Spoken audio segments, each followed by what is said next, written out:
শিক্ষা মন্ত্রণালয়ে পদত্যাগপত্র জমা দিয়েছেন খুলনা প্রকৌশল ও প্রযুক্তি বিশ্ববিদ্যালয়ের উপাচার্য মোহাম্মদ মাসুদ ও উপাচার্য শেখ শরীফুল আলম।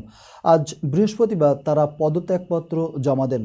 মন্ত্রণালয় সূত্রে জানা গেছে, তাদের পদত্যাগপত্র গৃহীত হওয়ার প্রক্রিয়া চলমান। এর আগে বুধবার দিবাগত রাতে তথ্য ও সম্প্রচার মন্ত্রণালয়ের জনসংযোগ কর্মকর্তা মোহাম্মদ মামুনুর রশিদ স্বাক্ষরিত এক বিজ্ঞপ্তিতে বলা হয়, খুলনা প্রকৌশল ও প্রযুক্তি বিশ্ববিদ্যালয়ের উপাচার্য অধ্যাপক ডক্টর মোহাম্মদ মাসুদ ও উপাচার্যকে দায়িত্ব থেকে অব্যাহতি দেওয়ার প্রক্রিয়া শুরু করেছে সরকার।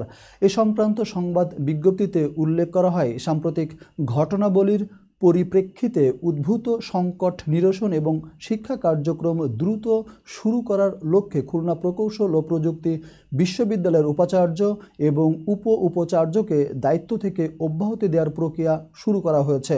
অনতিবিলম্বে একটি সার্চ কমিটি গঠনের মাধ্যমে এ দুটি পদে নতুন নিয়োগ দেওয়া হবে বলেও বিজ্ঞপ্তিতে উল্লেখ করা হয়েছে। বিজ্ঞপ্তিতে আরও উল্লেখ করা হয়, অন্তর্বর্তীকালে বিশ্ববিদ্যালয়ে নিয়মিত কার্যক্রম চালু রাখার স্বার্থে জ্যেষ্ঠ অধ্যাপকদের মধ্য থেকে একজনকে সাময়িকভাবে উপাচার্যের দায়িত্ব অর্পণ করা হবে। শিক্ষা মন্ত্রণালয়ের পক্ষ থেকে এ তথ্য জানানো হয়েছে বলে বিজ্ঞপ্তিতে উল্লেখ করা হয়েছে।